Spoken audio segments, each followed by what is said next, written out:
for the Shop Report with Barbershop Jay.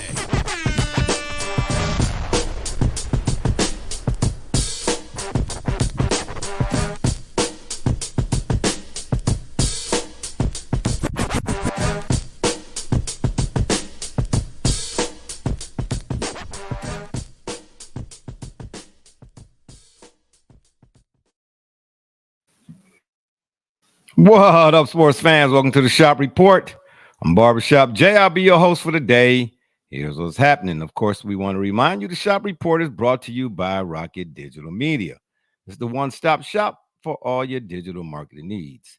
And of course, Eddie G's Cookies. That's right. When you're on your way to Grandma's house, I want you to stop at that Travel Centers of America, you understand me, and pick up some Eddie G's Cookies. If you want a cookie that is good, tastes good, and ain't got all that other stuff that ain't no good for you in it, slide on over to eddieg'scookies.com and place your order today. That's right, Eddie G's Cookies.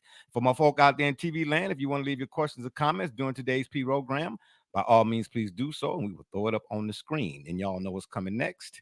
If you're one of them folks that wants to leave a question or comment that's indignant or ignorant in nature, it won't be seen on this screen. Matter of fact, here's what you'll get. Ain't nobody got time for that. With that being said, joining me on the program today, I can never find his intro anyway. Oh my gosh. Anyway, my man from up north, Joey James, aka Double J. Telling people what you say. I hit the wrong button because you always, getting ahead of yourself here. My gosh, you know what I'm saying? It's about being queued up.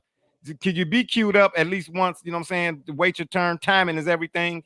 My gosh. Anyway, what you got to say? It's playoff time.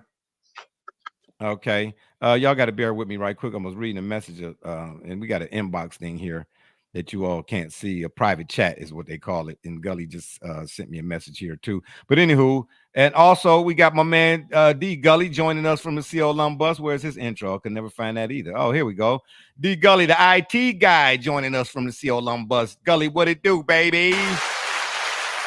What's going on? How we feeling today? What? Man, don't start. We feeling with our hands usually. That's what I mean. You know what I'm saying? Let's do right here anyway on the straight up being. I didn't say okay. All right, that's what we're doing. So Double J, we in playoff mode. One guy said that.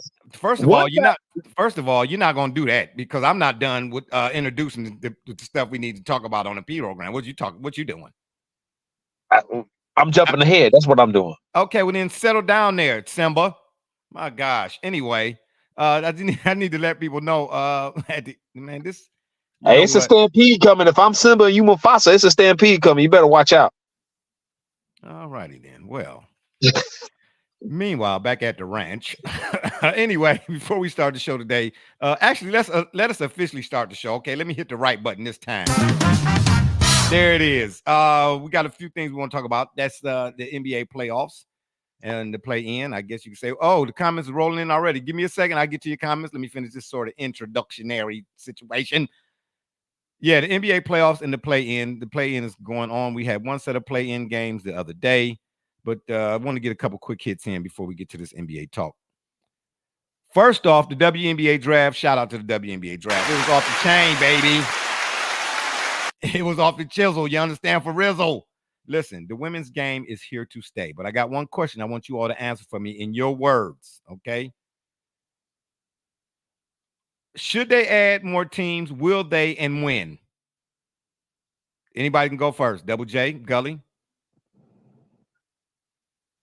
Does the revenue that they currently have support them being able to do it? See, right now, there's a lot of new interest into the WNBA, and I hope that it's sustainable. I would like it to be sustainable because the WNBA and the game of basketball played that way, to me, is a better watch. However, the big however is, will the interest that we have now that came about in 2023 and 2024, is it sustainable for us to get more revenue to be generated by the WNBA, thus providing more teams?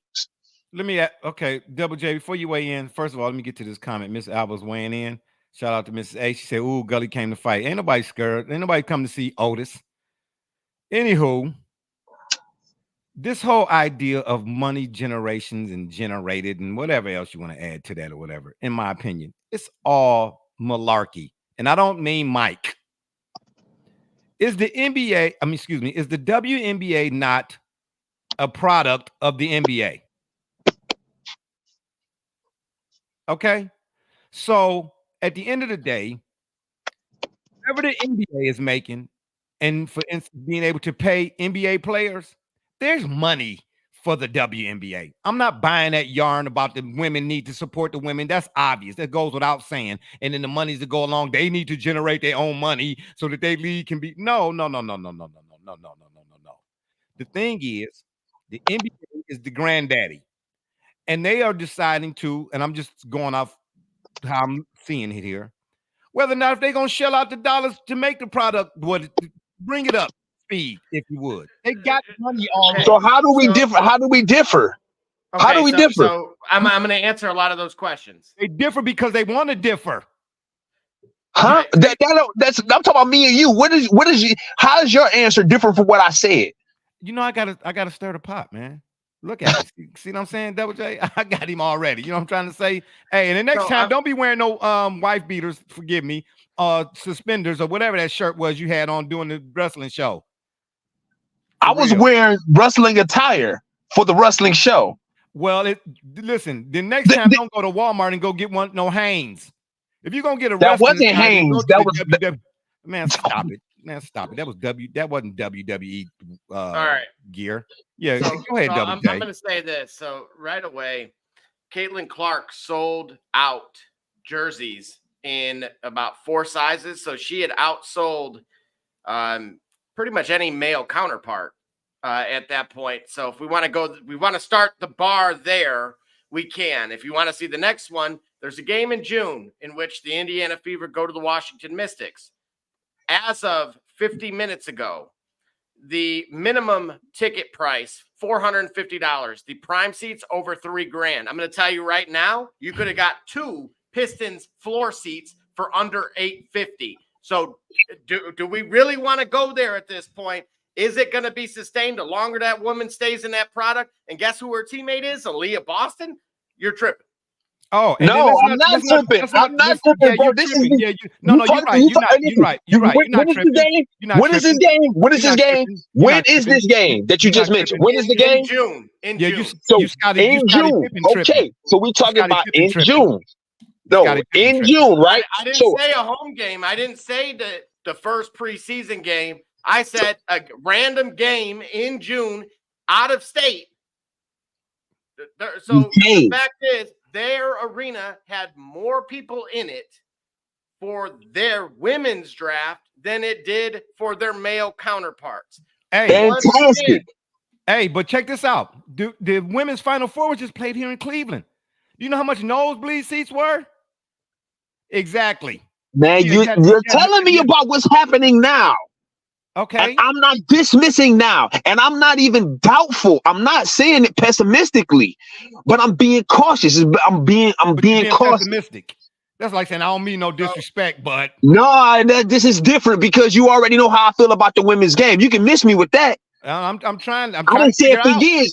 Listen. First of all, my favorite team in sports is what, and you know this. The San Antonio Spurs. And why is that? I have no idea. No, it's because through all the fads. I want to hear this. No, because through all the fads and nuances and supposedly better improved style of play that basketballers went since Greg Popovich took control of that team in 1997, they've always played a 5-man game. Okay, so they've always played a ball movement. Less.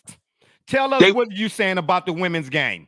The women's game is played the way I watch the men's game, with all 5 players being involved, and it's always been that.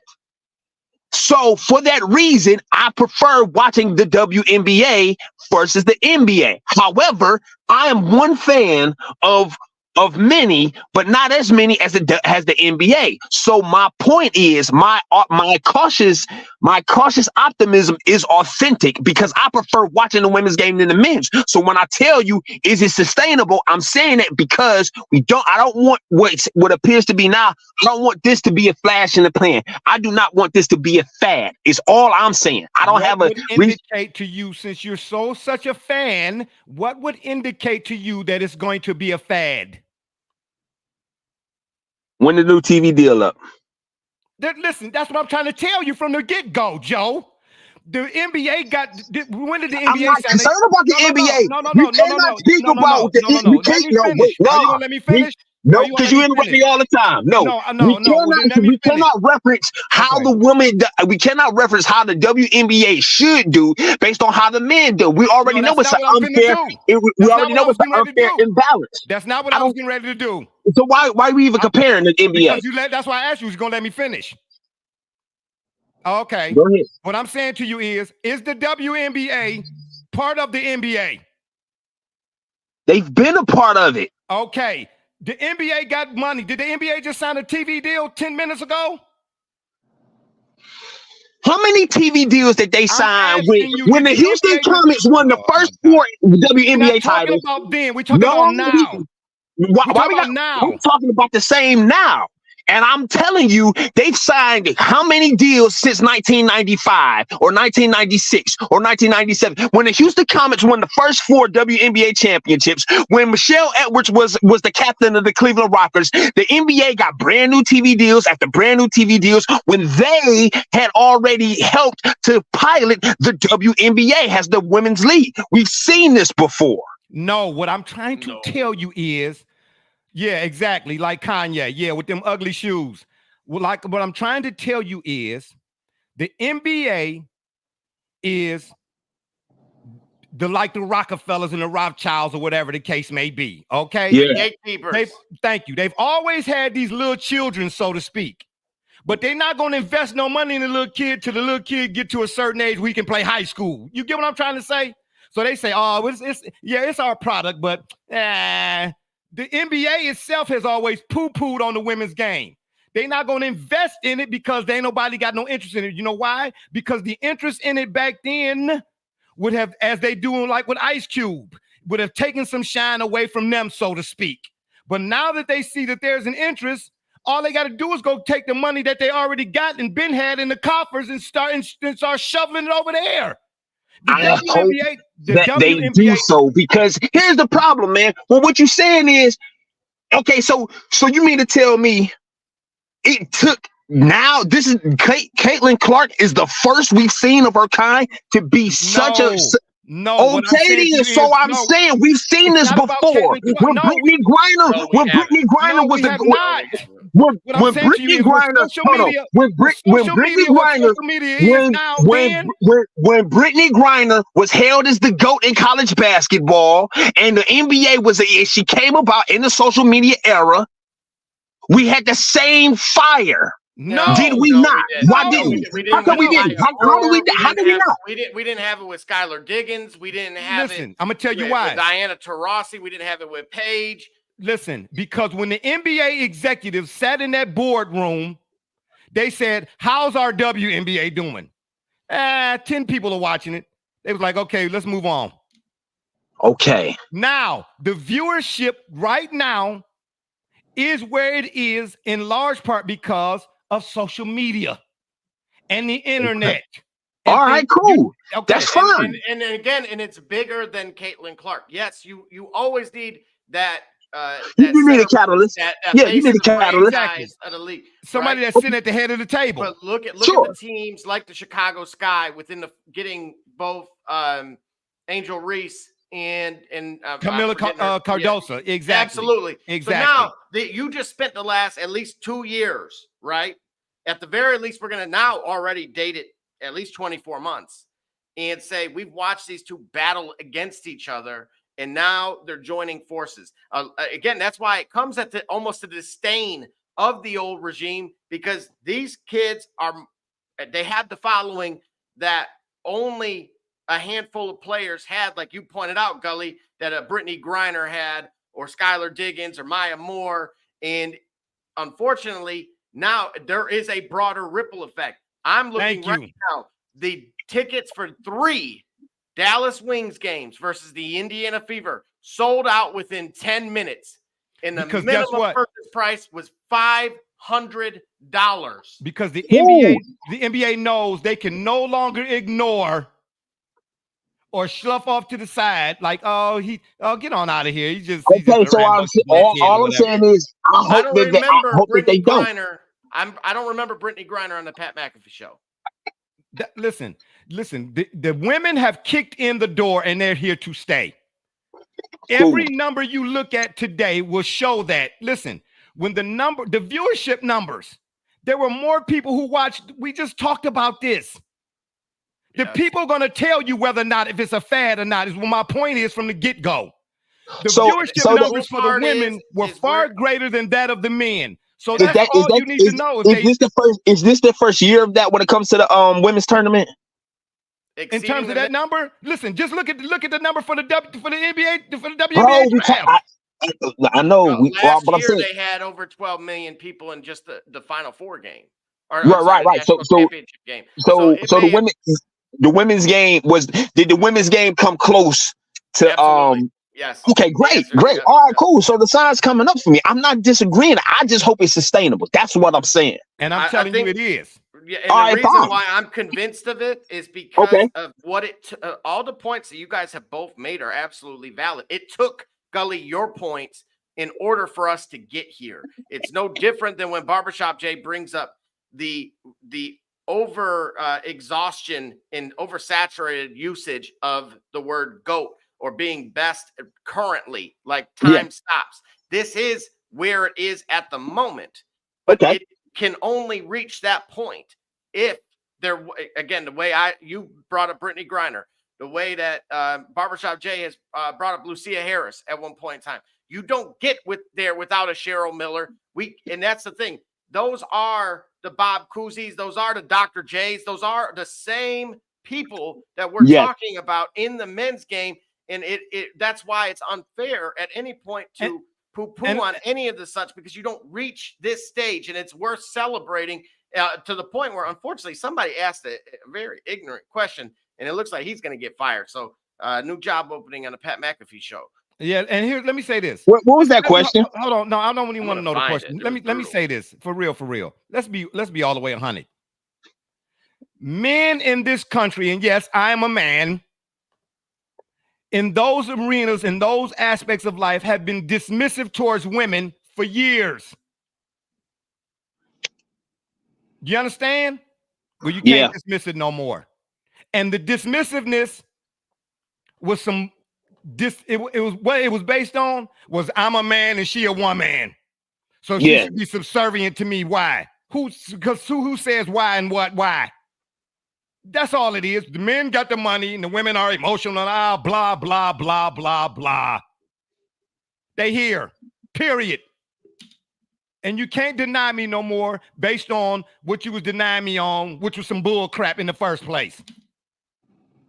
That's what I'm trying to say. Because the dunk is more pomp and circumstance, and we all caught up in the pageantry. That's what I'm trying to tell you. If you don't have to be a purist to appreciate a good floor game. I tell you what, how often do the women, and I've said this before, and I'm going to keep saying it, how often do the women, when you watch them play, waste offensive possessions? You're not getting a disagreement from me. Exactly. So what the women are doing, they're making organic and authenticity a thing now. Sure. That's what's happening. That's why it's here to stay. Because guess what you can't do? You can't keep authenticity down for so long, bro. Because right now, for real, the men, I get why they get what they get, but this is a clown show. You understand? It's a clown show. It's about time we got to get to see some real basketball and not Bransky-ball. Just to cover it, because there was an Indy Star reporter that I have seen write Purdue articles before. Simply put, he did one of these to her, and that's something she does to her family after games. He had gone to multiple Iowa games, And his response to her after that was, well, if you could do that to me as well, we'll get along just fine. See, that's what chauvinist. See what I'm saying? See what I'm saying? Yeah. The WNBA has been a product of the NBA since its inception. When Penny Taylor and all of them was playing for the Rockers, and the Rockers disbanded because the NBA was like, listen, if the NBA would have, if the NBA had to put money into them back then, just like I said earlier with the whole deal with Ice Cube and the Big Three, the NBA feels like if I shine some light on you, it's going to dim minds. Why? Because your product is paltry anyway, based on the style of play. And I've been saying that since back in the day. And I love that you said it in that manner because, Gully, as we discussed, we're having on Monday's show, we brought up briefly that Tony Khan and other owners or representatives of other entities are now having active conversations with WWE. And so, again, that shows that, again, there's benefits to it. What you were seeing here is literally the opposite. Absolutely. Right.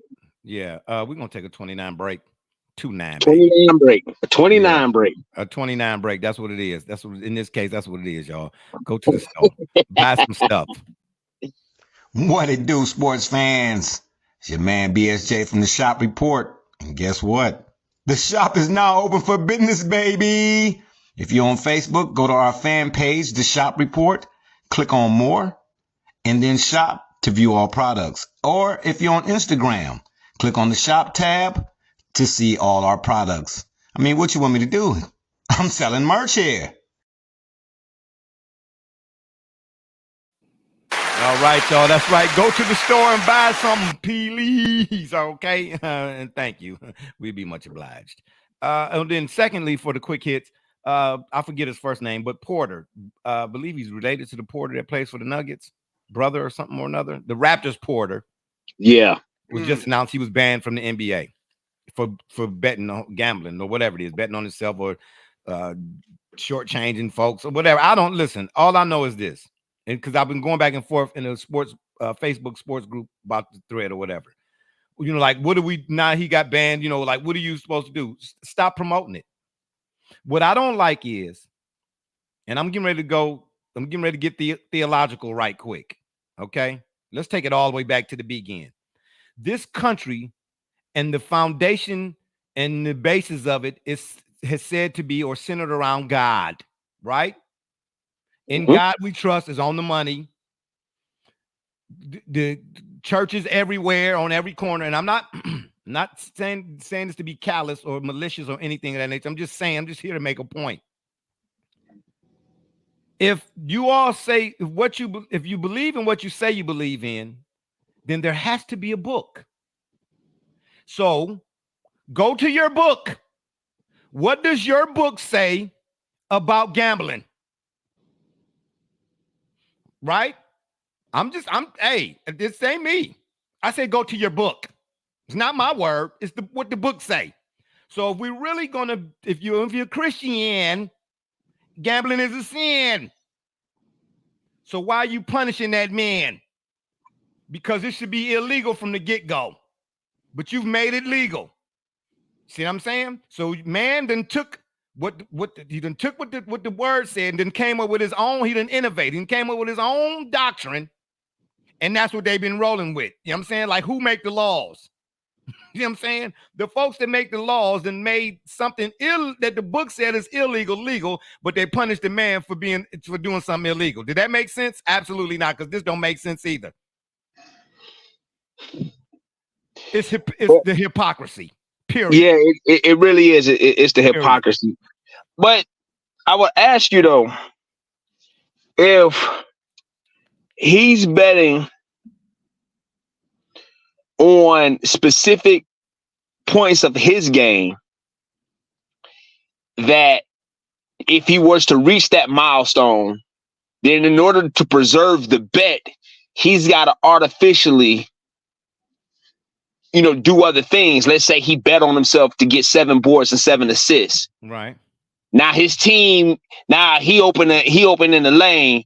They down by a basket, and if he throw that pass to get, if he throw the pass to get or if he throw, let's say he throw an alley-oop for a dunk to put them ahead, he'll lose his bet. He'll lose his wager. His team will win, but he'll lose his wager. So what I'm saying to you is that's not actually what occurred here. Believe it or not, it's far more. I would say this is something that is it's worse than Pete Rose, because in Pete Rose case he said he bet on himself. Okay, gotcha. So what he did is he told a friend of his who gambles that he is hurt, so he's not really going to play very much. So anytime you hear that type of information, even in a regular game, when we get a report about 30 minutes before, the first thing you try to do is beat the line changing, which is, of course, if there was a game, I think, not the game Draymond got kicked out after 3 minutes, but there was a different one where he was hurt and he was going to start, but he really wasn't going to play. So you took his under on everything. The difference there is, again, we found out through a first party source, which is, the media. And at that point, that's public information. He told an individual privately who put 80 grand by parlaying all of his unders, and he won $1 million off of it. There was a day, I'm going to be honest, there was a day I knew that I think it was Drew Brees, wasn't going to play by about an hour. The difference is I didn't have $80,000 to throw down on a bet to say that the Saints were going to lose before they did. Let me throw out this parable. This might not be a good one, but I'm gonna throw it out here anyway, okay? And this is not necessarily said to offend anybody. That's not what I'm trying to do here. I'm just trying to point out the hypocrisy. If you throw in a party and you invited a friend who has a problem with alcohol, they come to the party. Why do you have alcohol present? Okay, well, then hang on. No, I mean, there's two schools of thought here, because we've had this conversation. No. What I'm saying is you cannot punish or penalize the guy for doing something that is illegal in the first place, but you've made it legal because you the one that can make the rules. Oh, do I think the ban is excessive? Absolutely, because I wouldn't be surprised if this has occurred just unknowingly to the NBA is complicit. Sure, exactly. They shouldn't be taking the money in the first place. Exactly. That's what I'm saying. How is he wrong when what you're doing is wrong? So you saying gambling itself should be wrong if everybody can't participate in it? No, I shouldn't say that. That's what you're saying. But he didn't participate. He just told a dude he was hurt, and the guy decided on his own free will to take the unders. Remember, if he didn't play at all, if he was inactive, the bet would be null and void. He played in that game. He didn't say I wasn't going to try. He just said, I don't feel that well. I'm probably not going to play my full minutes. So wait a minute. It was because of a single instance, or do they have more instances of this? To my knowledge, it was a single instance. They're just laying down that this is I would appeal personally. Yeah. This is not him saying, go and place an under bet on all of my numbers. Got you. That's my or to Otani it and say I'll pay for it. Oh, okay. No comment in that case. We reported it to the authorities. Yeah, he stole money from us. Well, then what authorities did you report it to? No comment. Man, stop it, bro. That's why, listen, none of this stuff is new to me, is what I'm saying. What's right is right and what's wrong got to be addressed. Period. How is the NBA right in any of this? Answer me that question. They're trying to look good. They're trying to, this is paying lip service. We know it. Exactly. Now they want to grant. No, he was wrong. He was this and this and that. Yeah, but you ain't got no skeletons. Now stop it, bro. David Stern, the frozen envelope. Exactly. Yeah, let's yeah. You want to play in hot weather or cold weather, Shaq? Hello, come on, man. This is why I read, bro. Personal Foul, Tim Donaghy, and Blood in the Garden, new book, the story about the 1990s New York Knicks, man. They spell it all out. All this stuff is a farce. Absolutely, it is. It's a doggone farce. Anyway, we're going to take another break, y'all. This time we're going to take a 20, just a 2-0, okay? We're going to take a 20, baby. Get you some Eddie G's cookies, baby. We're going to take a 20 break.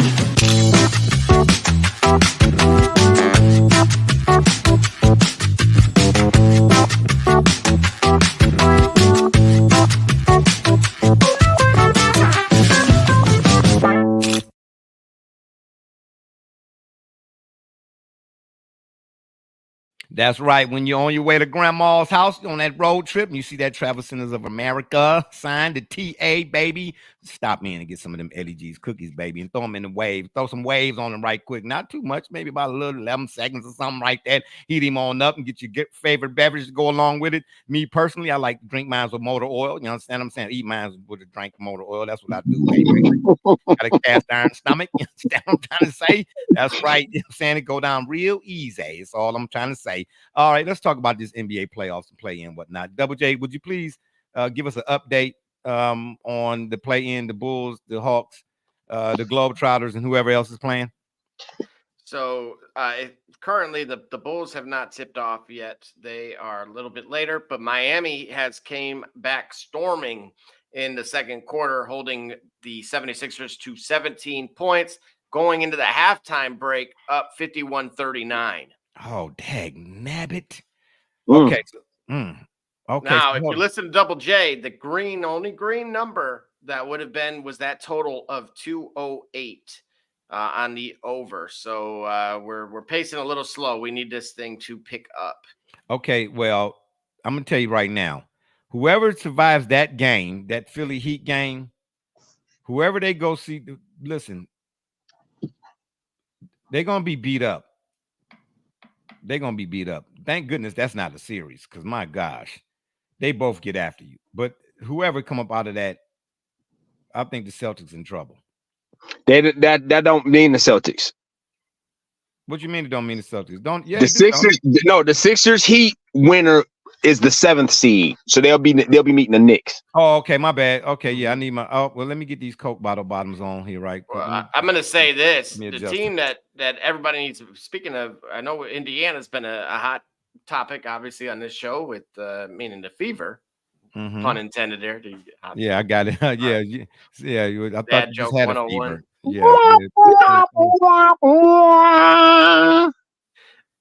That track meet, don't do that no more. They can run the Knicks out of the gym without Randle. Absolutely not. Absolutely. I knew you was getting ready to say that. Yeah, I knew you was getting. You sound like ESPN right now. Wait, you said the Pacers? Wait a minute. You said the Knicks without Randle are still formidable versus the Pacers? What I'm saying to our host is yes, correct. Yes, that's what I'm saying. Yes. What I'm not saying is the Knicks without Randle can get maybe to the Eastern Conference Finals or the Finals. Put everyone in front of it. But what I'm telling you is in the first round, because let me tell you something. Tom Thibodeau, well, he got a reputation for running his teams in the ground. He does. I won't deny that. But his teams are always tough. And that's one thing when everybody talks about what translates from the regular season to the postseason. Nobody talks about. I keep asking this question, and nobody seems to give me his. I've yet to hear an answer. Show me the metric for effort. Why do we say what we say about Jimmy Butler? Because and I'm just using him as an example. When he first came in the league, the player he is now who he was when he first came in the league. Okay. But the one thing that he always was, as was Kawhi before he started going the LeBron route, low managing every day, it's tough. And how often do I want it more than you and I'm tougher than you will win you games more so than they'll lose you games? How often do they show themselves in a playoff series? Signature players make signature plays in the signature moments of a signature game. And a lot of that got to do with them 50-50s, and I want it more than you. The Knicks, without Randle, have an identity. And I'm letting you know right now, they're not going to be no easy out in the first round. They're not gonna be no easy out in the first round, bro. I don't It care sounds if like it's the Sixers or the Heat. that sounds like way too much. That sounds like way too much confidence for just the first round. That sounds like that to me sounds like a conference final appearance. Oh well, I know what that sounds like that to you because you got your shoes on the wrong feet. Okay, well anyway. So who'd you? No, listen to what you just said because here's why. Here's why. Well, think about what you just said, and it sounds like a lot of confidence. And what I'm saying is, it to me, you don't see that from the Knicks. Have you not when you watch the Knicks play? You don't see that. You're missing my point. You're missing my point altogether. The team that you just talked up, you already said that they beat the Pacers, right? So the team you just talked up, the Knicks, in that way, if they are composed of the toughness that you say that they are, the Pacers won't be a problem to them. I'm fairly certain that with the kind of the disarray that the Bucks are in, if the Bucks aren't in proper alignment, the Knicks and their toughness that you just talked up will surprise them. And that sounds to me, like I said, like a conference finals appearance. Okay, well, let me say it this way. All right, that's fine.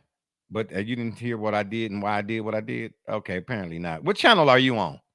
I'm just saying. All right, so did you hear what you did? Yeah, did you hear what he did? Yeah, I did what I did. He not making sense to himself. He surprised himself just now. I didn't surprise myself. You see me with a surprised look? No, that's the look that you should have because your eyebrows don't work in your age. That's why you can't get them. Okay, well, so tell me this deal. All right. So then let's just jump off the tree real quick. So tell me this deal. Everything you just said. So everything. Yeah, I know. Without a parachute, apparently. Listen. So, like I said, all right. So then tell me this then. So tell me this then.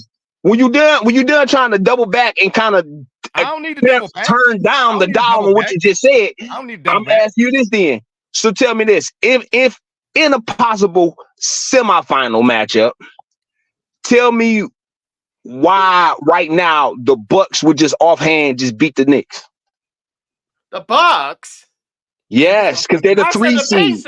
Listen. This is what I'm trying to tell you. No, because he already dismissed the Pacers. This is what I'm saying. Listen what he just did. He already dismissed the Pacers when we talked about it, right? Okay. Yeah. Okay. So then, if he dismissed the Pacers, then that means by default, whomever the 2 or 7 seed, whoever ends up at the 7, if it's the Heat, he already saying that the Knicks got something coming for the Heat, and he already said that. That's not what I'm saying.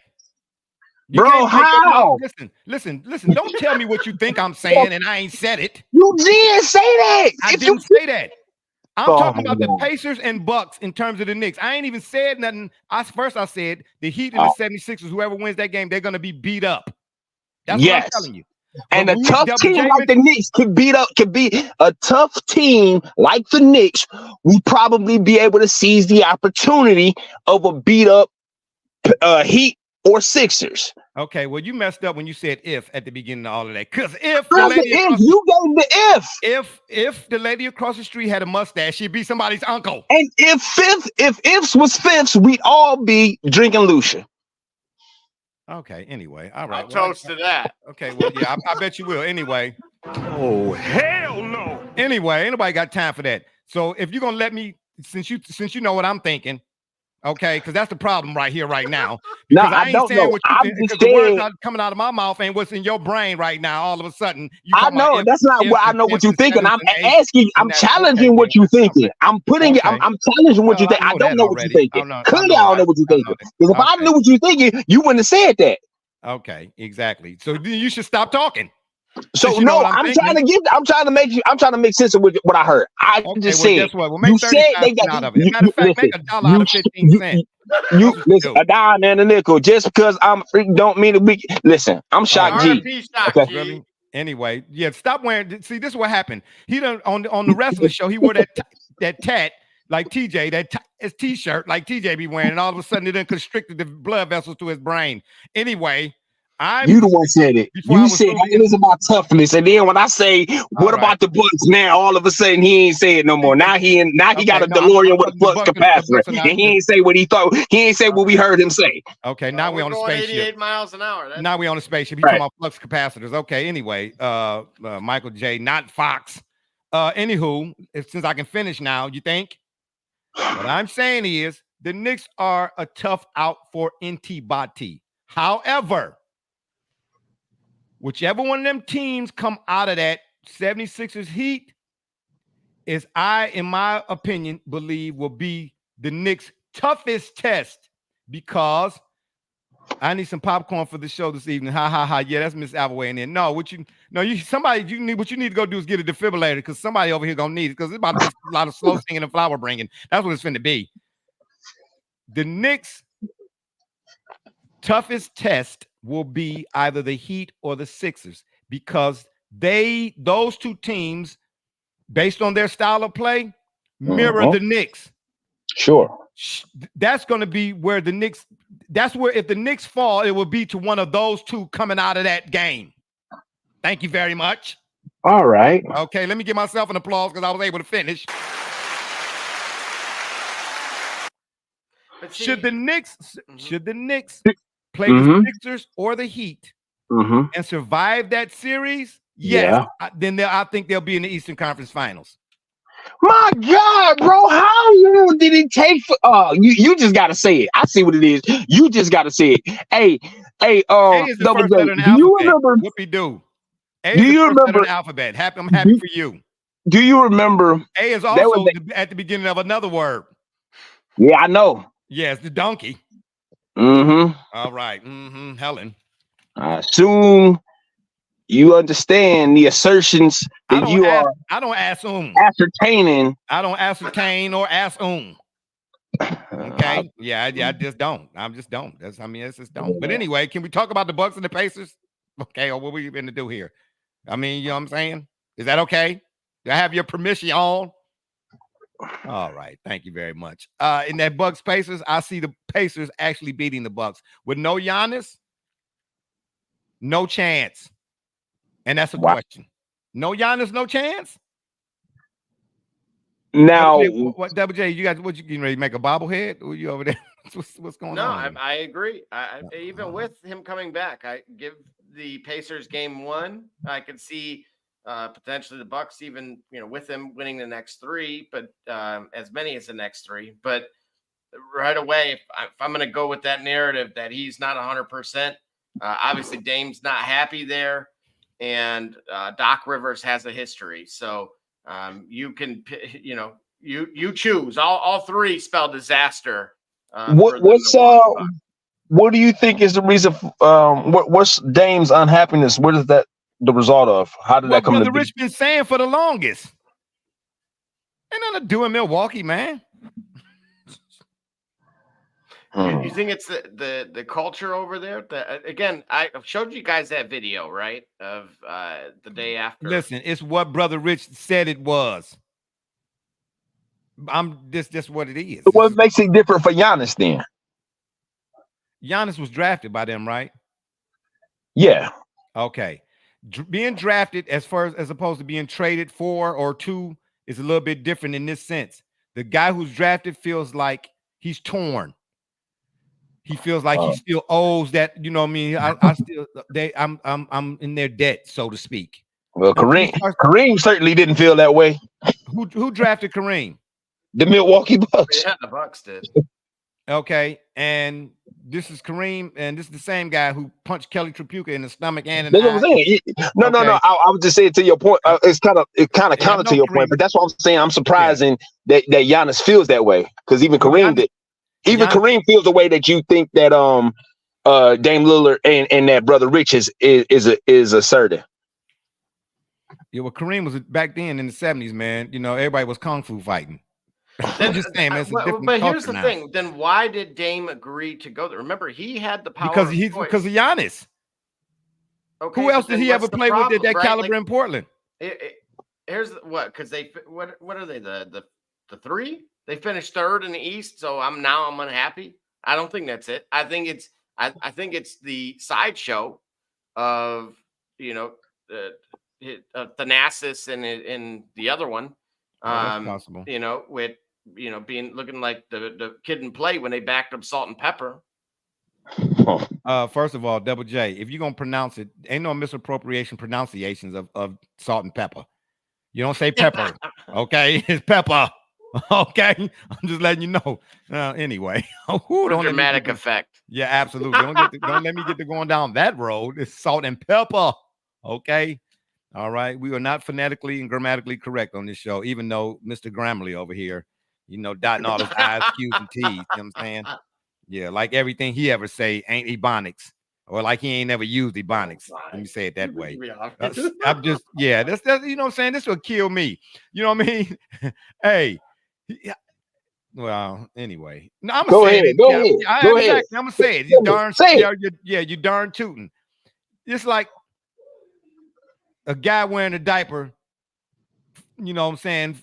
Full of it, and you coming over here telling me I need to change mine. Worry about yours.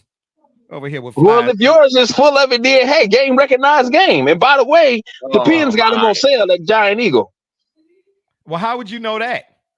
Game recognized game. And you need them. And I was got a special delivery coming by FedEx tomorrow. We didn't go. Speaking the of ones delivery, with the ones with Tony Saragusa on them. Okay, well, I mean, what you got to think for? It went to your facility. Why didn't you just grab it? Because I wasn't there that day, and you can't do that. What you want? You want to get me fired? That's that what you want to do? You want me to be on the unemployment line? Good, because I'll come be living with you and y'all. That's what I'll come do. Yeah, exactly. Yeah, and when is breakfast? We're not too far behind, John. Yeah, well, when is breakfast? And I don't want no grits. I'm sick of. Anyway, I'm not even about to say all of that. Siakam ain't no sellout. That's all I'm trying to tell y'all. Okay, and Halliburton is coming after he's starting to play his way back into that 12 dimes a game type of deal. So I'm just saying, we got. Yeah, okay. Yeah, Gully letting us know. Let me know a few things. Yeah, we'll get gone then. Going in and out. Yeah, right. Siakam ain't no sellout, Double J. I can see the Pacers, especially. And then here's the killer part. What is going on? And I don't know the numbers, but there seems to be a rash of non-contact injuries. Now, did you see that video? Did I tag you in that of the I thought it was I thought you orchestrated it. I don't know what what happened. The chicken wing being thrown at Zion. What? You didn't see that? No. There was a video, during the game, and they even had the fans' firsthand camera, and he launched a chicken wing onto the floor. You mean when he went out? When he got hurt? No, this was during late in the regular season. Wow. Oh no, I didn't. Oh wow, I didn't see that. No. But to your point, that's why I figured, because this, Zion's out for the next game. So you can go ahead and move the Lakers, right. Well, the Lakers already moved right along, but I think you can move the Kings against the Thunder there. Yeah. Well, let's stay on the east side for a minute. You always stay, you were trying to go west side. Can we stay on the east side and then we'll get to the west side? Fair enough. Gosh. Yeah, my gosh. Over there, Dub C here, baby. You know what I'm trying to say? Mac 10, I should say. Yeah, the Celtics, who are they? We're going to find out. We're going to find out. Well, you know what? Not in round one, I don't think. Exactly. That's all right. Exactly. I don't think either of those two are really formidable. Truthfully, I'm neither what two shocked that the Bulls somehow strung it, enough together to even get in. Well, that's that DeMar DeRozan and Kobe White. You know who it ain't, though? It's not Levine and it's not Lonzo. Yeah, well, Levine and Lonzo probably not coming back. If he's been out 2 years now. Yeah, man, you know how long it takes. Well, LeVar blamed the shoes. I don't know if you've seen this or not, but LeVar said even with LaMelo, who's I think signed to Puma, he said LeVar blamed whose shoes? Both of the manufacturers. And that's why LaMelo keeps getting ankle injuries, because he said the shoes have no ankle support. Listen, that's why folks that was wearing James Harden's, if I said that right, was blowing through them. If you play basketball, and every baller, I'm talking about baller, not talking about the backyard barbecue guy who ate a couple ribs and all of a sudden he want to get out there on the court. Let me get that young fella. You know what I'm saying? Where the stomach hanging so far. Anyway, I ain't talking about that guy. Every baller knows if you on the right and on the inside of your ankle and the right side of the ankle, where the balls of your ankles are, that bone, right? Mhm. You have to wear a shoe that comes up above that ball or that bone in your ankle. Anything below that, when you turn an ankle, takes longer to come back from. Don't ask me why. I'm not a doctor, but however, I do play one on TV. I'm just saying. I'm not a good one, okay? I'm just saying, okay? Cut. Anything that you wear above that portion, even if you roll your ankle, there's some resistance there because that part of the shoe is right there. So it's not free. It's not a free roll, is what we used to call it. So we would turn our ankles. Trust and believe, you're going to turn your ankle at some point if you're out there hooping. But we would take the shoe and just tie it up tighter. It's almost like a brace, if you would, like a built-in brace. Look at the shoes we hooped in back in the day, the Barclays and so on and so forth, the Nike Air Maestros and whatnot. Most of our basketball shoes, they came well up above the ankle. Now, I'm not They saying were, they were at least mids by the 90s when you had the pennies. Yep, and the Pippins. Yeah, and the Pippins and whatnot. Now, when I say came up well above the ankle, because somebody already out there is watching, gonna probably say, which I was wearing knee highs. No, we were not. But that's Don't the go thing. there. A lot of people used to say, because many forget that Rasheed Wallace wore the high Air Force Ones, and they were like, "How can he hoop in Air Force Ones?" Exactly. But again, Because they had that strap up there to be able to. Yeah, exactly. So I don't remember him missing many games. I can tell you that. I'm telling you, the more support you have above the ankle, even if you roll the ankle, you can walk it off, really. Tell you, unless you break it, obviously. You know what I mean? So, and then I don't know what. Listen, I rolled Here my she ankle. goes again, man. Mrs. She Alba was like, in. Go ahead. Go ahead. Well, Mrs. Alba, we know we know you got a cast iron stomach. You know what I'm saying? We know you cut from a different cloth. We know that. You know what I'm saying? But for LeBron, what? Man, no, never mind. I'm gonna get myself in trouble. Yeah. Well, I mean, you love staying on the couch, don't you? It's your fault. Don't blame me. I'm just a paper boy. For LeVar to say what he said, for LeVar, LeVar, here we go, right? for LeVar to say what he said, I kind of get the feeling he's trying to insinuate, had they been wearing Big Baller Brand, that wouldn't have happened. Well, let me tell you something. I know somebody that had a pair of Big Baller Brand, and they had the thing delivered on a box truck. And the only way they could get it off the box truck was with a crane and a front end loader. Oh no, not Yokozuna getting wheeled off after he rolled his ankle. Man, listen, them Big Baller Brand shoes was about 2,500 pounds. Man, nobody balling in them. Ain't nobody balling in them. Let's get a couple more of these comments right here. Miss Alice said, "Don't you start, Double J." Oh, yeah, I would not want to be a fly on the wall over there. Yeah, man. So I mean, at the end of the day, they keep rolling their ankles because listen, but just like anything and most stuff you buy nowadays, the quality, it's all about quantity now. All right. Even the car you drive, bruh. When I was a kid, and I mean like maybe 8, 9, 10, 11, somewhere around in there, we had a station wagon. Now we didn't hit it head on, full on, but we clipped it good enough, bruh. And it wasn't a huge one. But my stepdad accidentally, clipped a tree. And when I say tree, I mean tree, but it wasn't no sequoia or no California redwood. All right, but it was there, man. You could knock the tree down. The roots came up out the ground. You could see it, and all it did was, put a nice dent in the bumper. But everybody inside the cabin was good. Now, man, please, you run over a plastic bottle on the highway, and you need AAA. So you're gonna need a tow truck because these cars be folded up, man. So the same thing goes with shoes, man. They still making them, for you to buy them, but they spend to make them $1.17, and then they charge you $4,000, off the shelf, so you can say, "Ooh, I got a pair of James Hardens." Yeah, but they was made out of styrofoam. I'm just saying. But well, again, so to your point about soft tissue injuries, if you remember with Derrick Rose, they said that basically the force that he would dunk with, there was no way for his knees to support really the landing, right? Exactly. So if you look at, if we want to give credit to what's been stated by the current today BAers in support of the product today versus its yesteryear is that they're far more athletic. And if you remember, if we're going to call it positionless basketball, that also implies that you have to have a certain tone or build, right, in order to support it beyond just being able to jack up a shot from distance. When you say able to support it, what do you mean? Able to support what exactly? Meaning, you have to be. There was a reason guys like Mutombo or we'll say Patrick Ewing, they weren't beating you down the floor, right? You wanted to make right. Okay, exactly. So you wanted to make your possession count. It was a lot more of a half court game and not so much on transition. And so for that reason, these players today are meant to be that much faster. So basically where I'm driving at, they're a whole lot less durable, and they ain't got nothing to do with the shoes.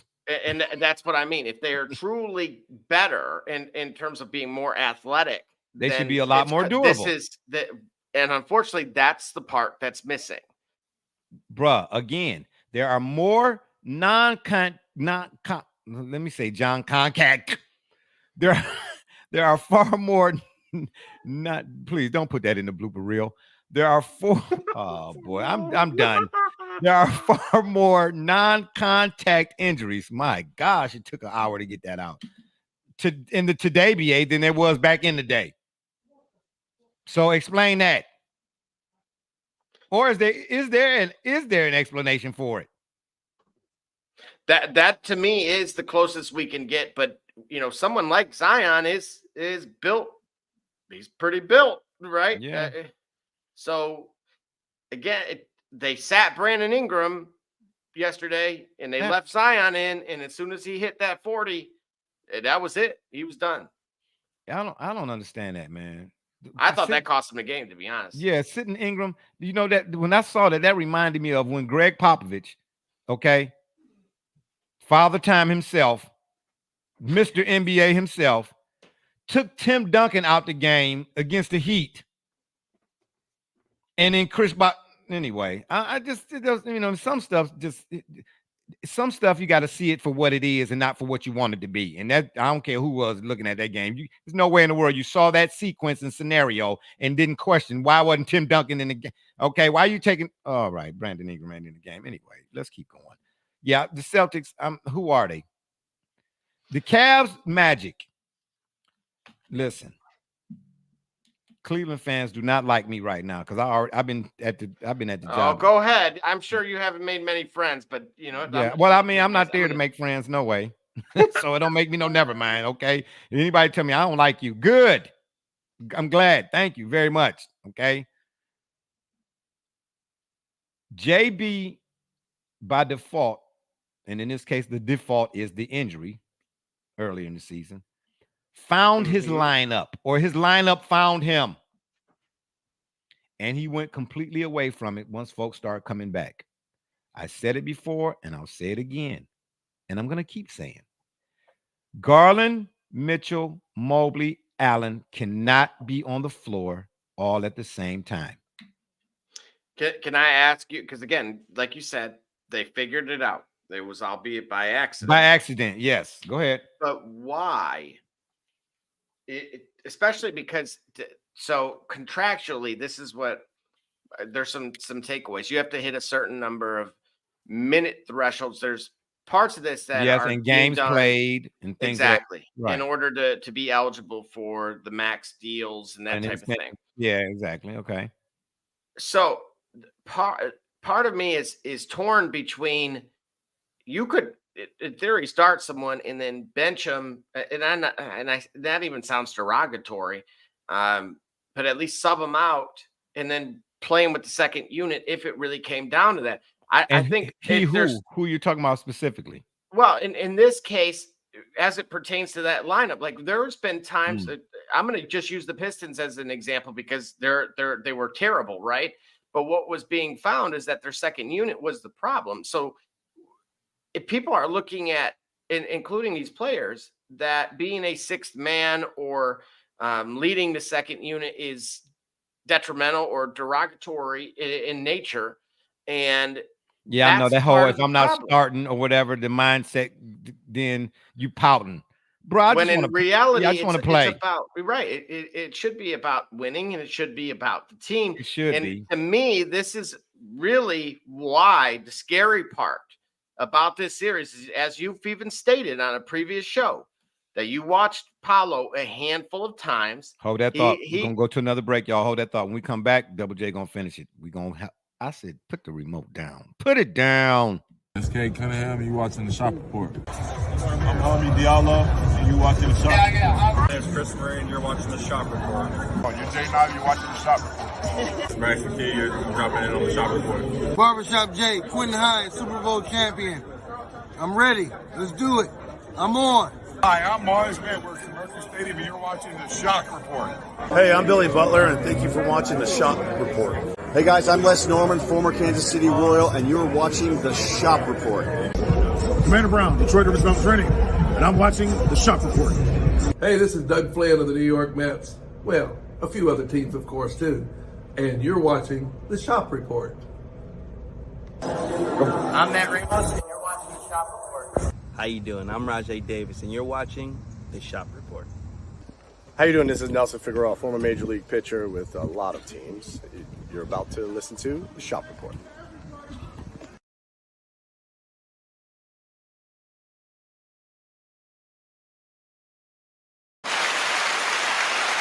All right, we are back. Go ahead, Double J. Finish your thought. This is one of the worst possibilities for Cleveland is being a little bit out of sort as a unit. Again, as you've pointed out, where lineup should be and what's the most effective for the team. And again, keyword being team versus a young, hungry, and emerging superstar in Paolo Banchero, who's great at drawing fouls and being able to potentially knock them off. I mean, the fact that we already know that Spider wants out is terrifying. Hey, I'm gonna tell you, I heard Chris Canty say this about the Browns, and I'm gonna use it for the Cavs. Chris Canty said the Browns put the fun in dysfunctional. Oh no. Oh, because that's what the Cavs are right now. They're dysfunctional. Hey, let me say this. Let me two things. One, give me one word to describe the Cavs when you watch them play. Exactly. That's right. Take a deep breath. Get your CPAP, whatever else you need. Come on back. I'm just saying. I'm gonna go with exactly. Cue the Jeopardy music. Here, I'll give you one. Enigma. Enigma. How so? Because, bruh, they're not even Dr. Jekyll and Mr. Hyde. They are somebody different every 6 seconds. What fixes them? Can you fix them I at told this you, part of the season? No, it's too late now. You're already in it. You're in the tournament now. What you can do is what you should have done is try to figure out a way before we got to this point that when you found your lineup by default, we'll get to your comment in a second. When you found your lineup by default, here's what I noticed. You can only play two of the four of your core have to be on the floor or can be on the floor. And the other three got to be some sort of shooters. That's what was giving teams problems. As a coach, I say, oh, wait a minute. So what I'm going to now be doing when I found that at that point in the season is take note. What happens when all my people come back? How do I still maintain that, or how do I still get to that lineup, and still kind of keep everybody happy or whatever the case may be? But I'm going to that's what I'm going to be trying to figure out. When I get everybody back, how can I still go with the lineup that got me that? Because the Cavs won. How many did they win straight? Double digits. Mm-hmm. You got to figure out a way when you get everybody back to still maintain that. To go away from that is unacceptable to me. And I'm here to tell you right now. Donovan not signing the extension That's a telltale sign. It is. Garland has taken a back seat to Mitchell. Think about it. When Harden left Philly, Maxey blew up. When Sexton went to Utah, Garland blew up. But Garland is not the elder statesman that Mitchell is. So he's somewhat in awe. That's why his game looks awful at times, more often than it should. Do you remember when the trade was first supposed to happen and you brought up, well, you know what, even prior. Hold that thought, Double J. Miss Alva giving us an update on the Philly. She said Miami versus Phil 2-point game, last minutes of the third. And she said Miami up 5 in the third. Oh boy, okay. It's getting real foxy over there is what it's doing. Okay, what'd you say now? Go ahead. Prior to that trade in the previous season, you'd brought up the fact that Sexton and Garland couldn't play together. Yes. And so then after the conclusion of last season, you'd brought up a lot of the supporting cast between, LeVert or Seti Osman. Yeah. And just really kind of the mismanagement or misuse of some of those role players. Oh, and the Cavs still need a small forward. They have one. I know. Imani. Oh, did you hear what him and forget the other guy? They went up. Why'd they go up in the stands? Someone, it wasn't his dad. All I saw was a headline. I didn't read anything. It was someone was just a little too mouthy and. Yeah, you got to get a hold of that young fella. Listen, I don't know the reason why when it comes to the Cavs, but JB does not like playing young guys. What are you? Listen, you draft Imani for what? Look, you know where I stand on that. That's what I'm trying to say. What did you draft him for? Now, if it's a management thing, then I'm not surprised that the Cavs, are cutting their nose off to spite their face. If management is saying no, because I want you to play LeVert or whoever he's playing in place of him or whatever. No, because we're paying this guy X amount of millions, and okay, well then guess what? Ted stepped in because that's ask anybody about that was here when the Cavs was at Richfield Coliseum early on when Ted stepped in was running things. Oh my gosh! I'm going to tell you now.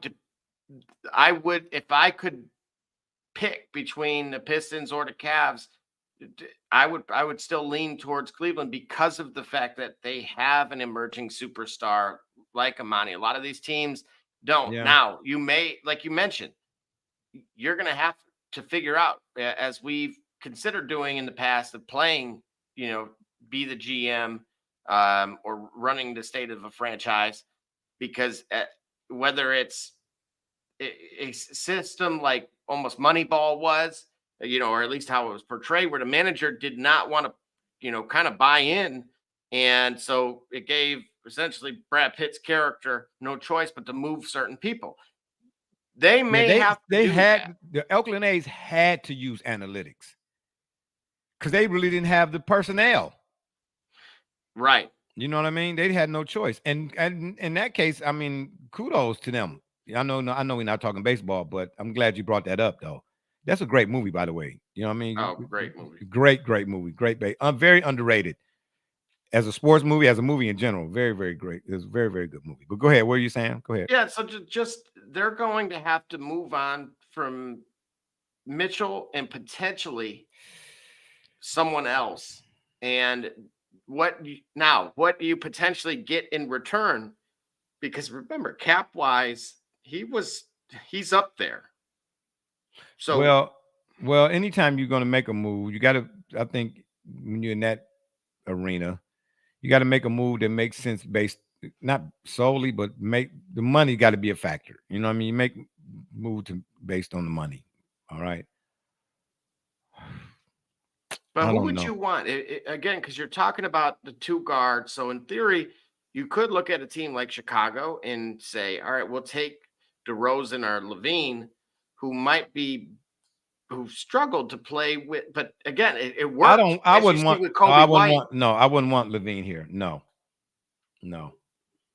Absolutely not. No. Then that's why I'm trying to look around the league and say, okay, who would at least be able to get you a piece that would keep you in the general conversation, and then potentially you have year two Amani that you trust more to be able to put in that role, split minutes with LeVert if he's still there. Or again, I don't think free agency is going to be the way to go. Yeah, I think it would be a move. Yeah, I don't know everybody that's out there. I'd have to look at all the potential, and the possibilities to come up with an answer. I couldn't tell you right now, but I know they need a small forward still, and I'm gonna say it right now. And the people at the job, they were calling me a hater and all that other kind of stuff. I mean, blind fandom will have you have one word vocabulary, okay? But I would not be surprised if the Magic beat the Cavs in the first round. And that whole avoidance thing, playing this and not playing that so you could avoid playing that team, that's it's a family program. I almost said something. If you are what you claim to be, then it shouldn't matter who in front of me. Run it.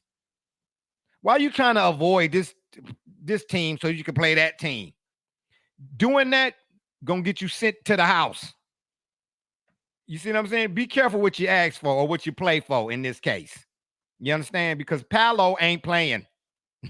And I got to give credit to my man, our resident Ask the GM, Ricardo Stafford. Shout out to him. He and I have been going back and forth for a couple of years now about Markelle Fultz. And I'm on record. I was like, he a bum. By NBA standards, he a bust. Because I can't say he a bum. And I'm sitting over here doing what I'm doing, and he in the league. Okay, so, but by NBA standards, I was saying, he's a bust. But I watched them few games, at the tail end of this season, and I was like, ooh, wee.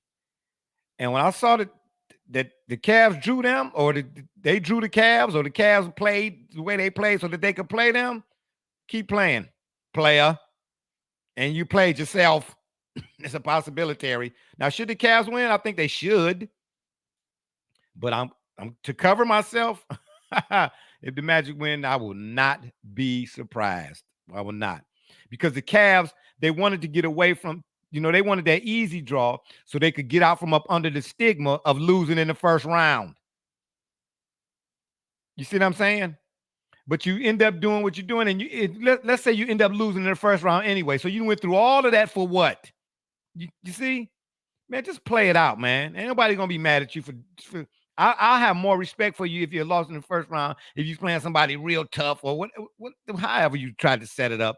I just think it's cowardly, man, to do it the way that they do it. But okay, we'll see. We'll see. I'm not about to say who I'm rooting for, who I ain't rooting for, but I, for one, I will not be surprised if the Magic win that series. All right, let's move on over to the West Side. We're going to take another break right quick. You want to do that, Double J? Did we move to the West Side? Any last thoughts on the East Side? Or maybe an update right now? Sixers Heat. Can you give me that?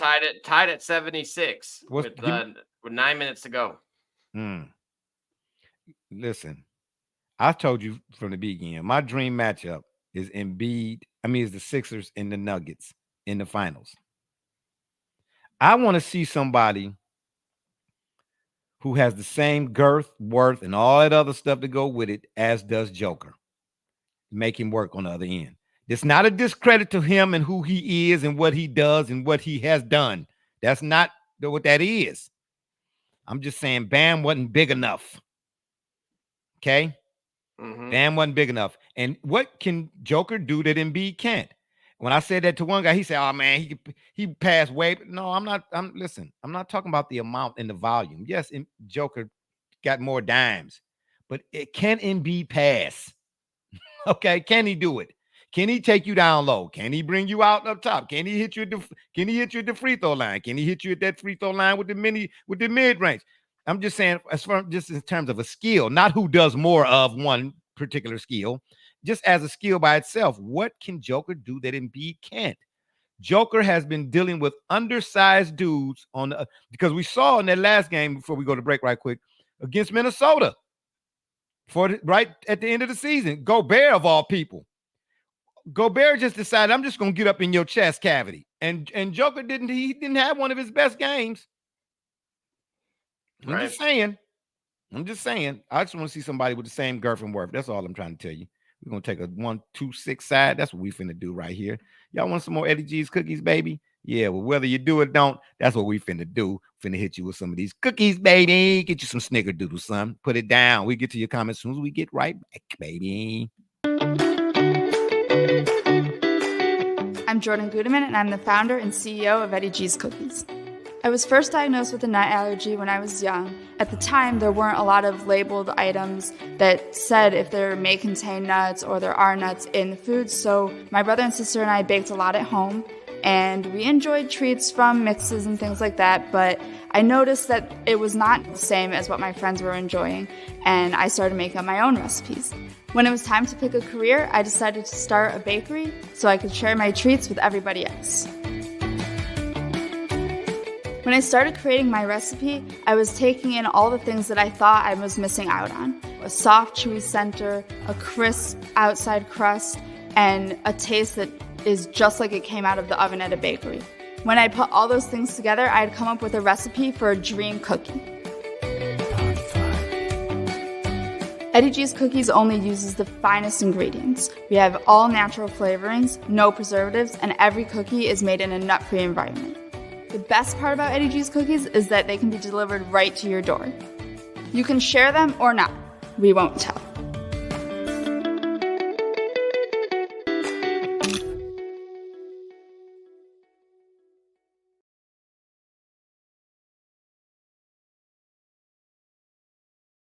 All right. We are back. You know what I meant to say earlier too. There's not only Eddie G's is not only at Travel Center of America, but it's at a few Myers locations too, if I'm not mistaken. So if you're at Myers or on your way to Grandma's house, make sure you pick up the Eddie G's, baby. Get that snickerdoodle. That snickerdoodle is a bad boy. And that oatmeal raisin and the chocolate chip. I like them all. I like them all. And you know, sometimes, man, I'm always down for a good cookie, for real. But I used to get the Chips Ahoy's, you know. Mm-hmm. You go to the store right now, pack of Chips Ahoy's, man, they $25. You get them home and the cookies, they this big. Nah, bro. Nah, we ain't finna do that. Security? Okay, so y'all better come get me because we finna have a situation up in here. Okay, I want my money's worth. Yeah, you know what I'm saying? That's why I eat the whole half the bag and then take it back. I got a receipt. Yeah, the product is no good. The Eddie G's cookies, man, they sizable. Okay, you get you two of them boys and you be resting up well for the rest of the night. So Eddie G's Cookies, man. You want to get some? EddieG'sCookies.com. Place your order today. All right. Any last words on the east side before we go on over to Double J side of town? Dub C in this case, baby. West side. I just didn't hear who you thought would be the more formidable matchup or who you prefer would be a better matchup against the Knicks out of the Heat and 76ers. If I'm the Knicks, I would rather see the Heat. You don't want to see the Sixers. Embiid is just, again, once Embiid realized he got another. See, Harden is talented, but he's not tough. Maxey is talented and he tough. Maxey is going to attack you on both ends of the floor. When you got another guy, when you got a star like Embiid, and he got another guy over there that, like, you seen the movie 300. Mm-hmm. Okay, that's what Maxey is. Oh, shout out to Gully. Gully finally came back. You good? You just got done brushing your teeth. Yeah, how could you tell? Because your breath, I can smell it through the microphone. Yeah, with them nostrils, I know you could. Oh, okay, then. There, Harry Jackson. I don't know what you're talking about over there with the hair on your knuckles. Anyway, when Embiid look over to his left and he got Maximus, okay, you know, and not Maxine. My bad. My fault. My fault. I ain't even my bad. I'm just saying, like, oh, okay. Yeah, I got a dude that came to play from begin to end. Maxey is attacking you on both ends. He don't wait for it. You're gonna have to show him that you're better than him. That's all a superstar really need. One other, not all the others. One other. Okay, because no player can win it by himself. Period. Never, not since I've been watching, and then nor now. All I need is one other that got that dog in him. Okay, and as we like to say, that killer instinct. Maxey got it. He got it. And that's all you need sometimes. I don't think the Knicks want to see the Sixers because Embiid gonna be a problem for their whole front court. He's gonna have their whole front court in foul trouble. I bet you this. Now that Embiid see that he got that dude on the other next to him, I bet you he don't get hurt this series. I bet you that.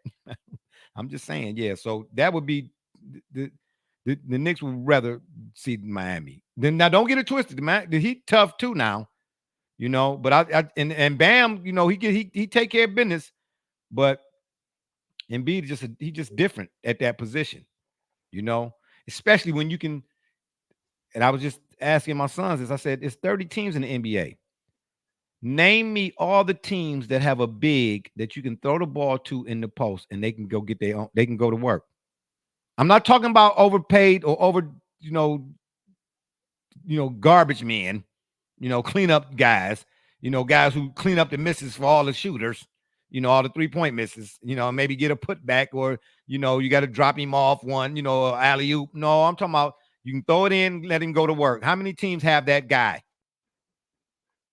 If you can't name more than 10, this, which goes back to the begin, this is why the men's game is false, is fool's gold for the most part. It's fool's gold. It really is. I'm just saying. All right, we're going to slide on over to the west side. Now that Gully's back. Hold on, I got something in the private check. Oh, here we go again. This guy right here, man. My gosh. Okay, well, just let us know when you're ready. How about that? Okay, you want us to restart the show?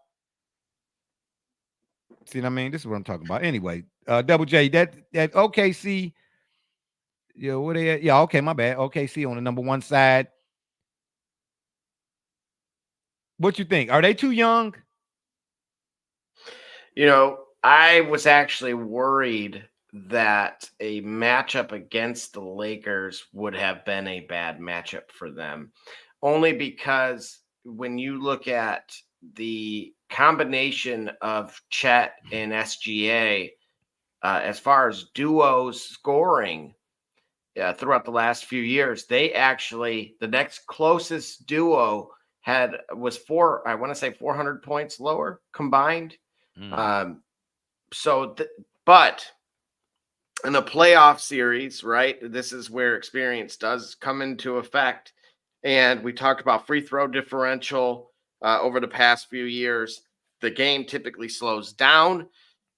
That's where it could have really been a bad matchup. So looking at a Zion-less Pelicans team going against a more formidable Kings team, I could easily see this certainly not going 5 games. I think this would be at a minimum of 6, but it would be a far better matchup, especially if Monk and Kevin Huerter are out. The longer those two are out, the better the odds are for Oklahoma City to advance. But they're going to, you know, that was the best possible outcome. Unless, of course, you know, the Pelicans were able to win. And again, you'd be playing against a Zion-less team. Yeah, Kevin Huerter, from my understanding, is he's out. He's done for this playoffs period. Okay. Yep. He separated his shoulder and got he messed. He was in. If you saw him out there on the sidelines or sitting in the seats, he had a harness on, man. So he in bad shape. And from my, he's not coming back at all.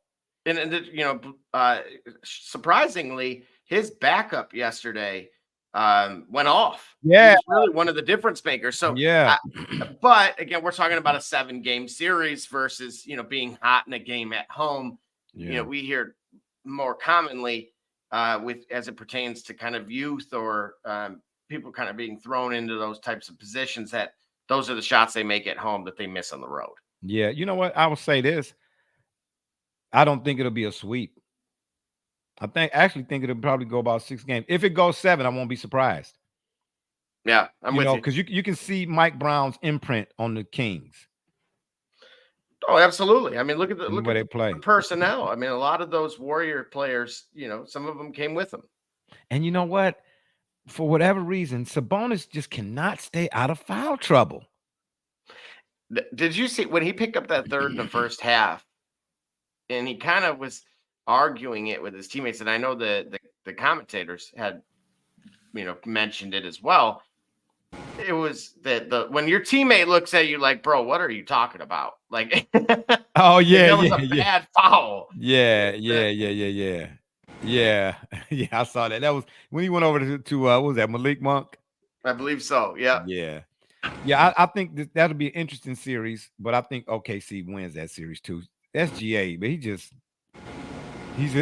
just an acronym. You know what I mean? He's just that guy. But it's still, we still got to see it from him in the playoffs too, though, if we're being honest. Correct. And if he delivers here, we've had a lot of conversations about the passing of the torch, right? And you've seen where the Warriors, as we know it, are potentially done. They may keep Klay Thompson, but he's going to either have to, we would have to go look at the numbers, and then certainly contractually, whenever that time runs out, he would have to be at a very cap-friendly figure, aka vet min. Chris Paul is toast. So either move him or heavily reduce salaries to allow a newer, youth movement with Golden State. But this could very well be the coming out party for SGA. And again, we haven't seen OKC in this type of role. You would have to go back, a decade or so when Russ and KD, did what they did. And of course they made it to a finals. But what's also not being said is if you take Kevin Durant off of the Golden State Warriors, what Steph did without him. What do you mean? It made a very compelling argument. Wait. But 2 NBA finals without him. Yeah, right. See, I don't like when they do that. I don't like when they do that. Let me revisit the Steph thing right quick so we can keep moving. Anybody that wants to try to denigrate what Steph Curry has done and they need to dismiss themselves. Okay. They really should stop chewing on suppositories because they got diarrhea at the mouth. Let's go back to Davidson. Okay. He is a self-made player, number one. Number two, the scouting report on him coming out of college, all of the so-called Mel Kipers go read the scouting report for yourself. None of them had him being what he is right now. None of them. He is a self-made player who got out from up under his dad's name, because a lot of guys who got a dad who played, like what we're kind of seeing now, no names, please. They don't get out from up under that. You know what I mean? You get a label, you get a stick, something attached to you, and then it can, hey, listen, and I'm not saying this to be callous. I'm not. Walter Payton, I'm using the NFL here. I know his son, Jared Payton. The talk show I used to do in Chicago. He and I had a discussion about that, man. Them are some big shoes to fill up, because everybody outside of that body has expectations for you because of that somebody who was your dad. Yeah, Jarrett used to be at the Bears games as a reporter. Okay. Back when I was over there too. Look at that small world, right? Yeah, that I didn't know. So to try to say that Steph wasn't Steph, or Steph wouldn't have been able to do what Steph did without Kevin Durant, listen, Kevin Durant had to go get him, because Kevin Durant had that guy, and James Harden, the other guy, and Westbrook. Because remember now when they was at OKC, it was some talk about Westbrook was taking up all the minutes, so to speak, taking up all the shine. So he said, okay, it was a game 7. If I'm not mistaken, Kevin Durant had 40-some shots in that game. Is that what you're pulling up here? What you pulling up here? I can't. So it says Steph Curry with that career without Kevin Durant, 2010 missed playoffs. Same with 11 and 12. 13 lost in the second round, 14 lost in the first, 15. But how many times? Cavs missing 2 of its best 3 players. 2016 blew a 3-1 lead in the finals. Then 2020 missed playoffs. Same with 21. 22 beat Denver without Murray and MP. Memphis without Morant. And then never made go ahead. Listen, hold it. What did Kevin Durant do without Steph Curry? He ain't the same thing he did. He's done. Thank before. you. So the same. Well, wait a minute. No, bro, he made it to a finals as well. And okay. But what you did, know how what this is? Oh, stop it! Don't the do Belichick that. No. And Brady thing. No. Brady won without Belichick. No. Yeah, get this off my screen. Let's go back to the other thing. Get this up. No, I'm not doing that. Because before Kevin Durant went to play with Golden State, what had Kevin Durant accomplished? An appearance? Sure. Oh, wow. So now so everybody get a participation trophy? Stop it. This is the same thing that's said about Jordan without Pippen. No, this is not, man. Listen. Okay, you know what? You know what? You're right. But here's the problem with that. Here's the problem with that. There is not a single player in the history of the NBA that has won an NBA final or created a dynasty without a Hall of Fame caliber player next to him. Thank you. But wait a minute. Hold up. Did Steph win a finals before Kevin Durant? Yes, remember? Okay, did Kevin Durant win a finals before? No, did Kevin? But the Cavs were missing 2 of its 3 players. I don't care. Okay, so what about in 2022? And remember, it says beat Denver without Murray and MPJ. Okay. Oh, listen. So that's what I'm trying to say. Never made go-ahead shot in the fourth quarter of any win during the playoffs. Oh my God! Because they never had to. Because if you're on a good team, you don't have to do that. You don't have to listen. That's like somebody saying Jordan ain't win no game 7 because he ain't never had to get to one. Man, we're not. Can we throw up the what's the name graphic? And I'm not even about to talk about that no more, man. I'm not about to sit up there and entertain denigrating Steph Curry, what Steph Curry is and what Steph Curry was without Kevin Durant. Kevin Durant done won about as much as, if not less than, or not no more than Steph Curry before then.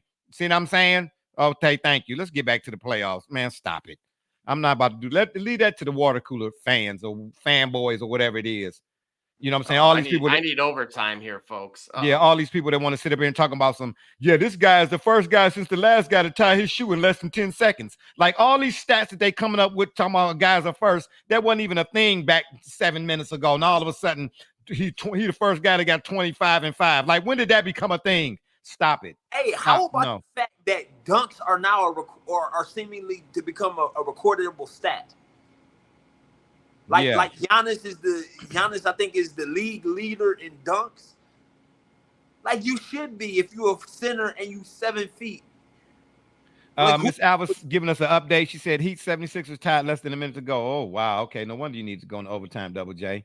You got some little Porter in you there, right there, huh? Getting ready to take the overs and the unders and the parlays. I took the over, and then it's not looking good. Yeah, well, I'm glad we got that Steph Kevin Durant thing over with. Too. I'm gonna cancel my subscription to that. Yeah, well, that's, and then while you're at it, cancel your prescription too. That 4-5 matchup, Mavericks and the Clippers. Let me say this: we've had this discussion on many occasions about complementary versus chemistry. Okay, all I'm telling you is, when Kyrie and Luka first got together, they were not complementary. What they look like now versus then, ooh-wee. Because I'm telling you this. What is Paul George? Can you trust Paul George in the playoffs? Well, I would say, man. No, you're right. No. No, it's I know you said whoa, but no. It's the collective panic that will ensue if they go down, because you've got Paul George, James Harden, Russell Westbrook, and Kawhi Leonard, who, if you look at those, all of those guys being like alphas or leaders of a team, all of them would have legacies in question, right? If you imagine that collective being down. Why would their legacies be in question if they were to lose? No. What I'm saying is being in danger. Let's say the Mavericks go up like 3-1 in that series, or let's say they go up 2-0 in that series. You've got these guys that are singular athletes forcing themselves to play a collective. You know what I'm saying? What happens when you start to panic? What happens when you start not necessarily start to panic, but what happens when that pressure starts to take a form of, yo, it's win or go home? You got these individual greats that are playing team ball, but are backed against a corner. Like, could this provoke Harden to play typical of what we see Harden play if they end up down like a 3-1 or down 0-2? Listen, okay. All that being said, they susceptible because of what we said 2 shows ago and at the beginning of this show, basically, and why I like the women's games in terms of it being a better watch than the men's game. The men's games is very predictable. It's all about dribble handoffs, isolations, and 1-4s and whatnot. Mm-hmm. There's no variety. And you see that with the Clippers. No offense, Brother Rich. You feel what I'm saying? What else do they do? Tell me, when you watch them, when you any NBA game, what else do they do? Where's the Pete Carroll aspect of the NBA game? Where's the Jay Wright aspect, 4-motion, 2-motion of the NBA game? They're either dribbling left, dribbling right, handing off. The bigs now, for the most part, that's why I asked, how many teams have bigs, NBA teams have bigs you can drop the ball in and let him go to work? No. Too many NBA teams got bigs where if they're not right around the basket and they have to come up above their free throw line to get the ball, they spend 28 seconds out of a 24-second shot clock trying to get the ball back to a guard. Hello? Playoffs? Yeah, the Clippers are susceptible. Listen, James, okay, all right. The way Kyrie and Luka are playing together right now, you didn't see that when they first got together. See, when one guy said, you know what, man, I ain't mad. You know what I mean? Like Mark Aguirre told Chuck Daly and the Pistons when Dennis Rodman was over, they said, look, man, hey, let that guy go ahead and get his shine, bro. See, when you got cats who really want, like we was just saying a minute ago, want to win, bruh, it's okay. All right. Because Gully, to your team, the Spurs. Yeah, they had stars, Ginobili, Parker, Duncan, but the Bruce Bowens and the Albertos, they were the true example of a collective. Do you think that them guys, 3-point game, 20 seconds left, Philly up? I'm not surprised. Do you think that the Spurs, when they Spurs was doing what they're doing, do you think them guys really, even when Kawhi was there, do you think they really cared about who started and how many minutes and who shot the most threes? Do you think they was running to the scorer's table like how many I got right now? Do you think they really cared? Okay. I see that from Kyrie and Luka right now. I see that. And Dallas, they got enough bigs over there, boy. Okay. I'm telling you outright, I'm picking the Mavericks to beat the Clippers. If they don't, I'll let Miss Alva take my place on the show for the next 12 Wednesdays. I'll let Mrs. Alva, if she's willing to, she can host the show. Don't give yourself a headache. Okay? You better, don't let the sauce be your boss either. Mrs. A, I'm putting it out here. I'm putting it out there. If you want to host the show, because listen, I will be shocked if the Clippers beat the Mavericks. Absolutely. Listen, man, the more the merrier. Please come on here. Come on here and do your thing, Mrs. Alva. You know what I mean? And put that guy right there on the couch in the process. That's what you do. Yeah, that's what you do. Because I'm telling you right now. Yeah, I'm. Hold on here. Sorry, I'm in the midst of typing something there. Yeah, no, I'm dead serious. Oh, no, absolutely. Oh, really?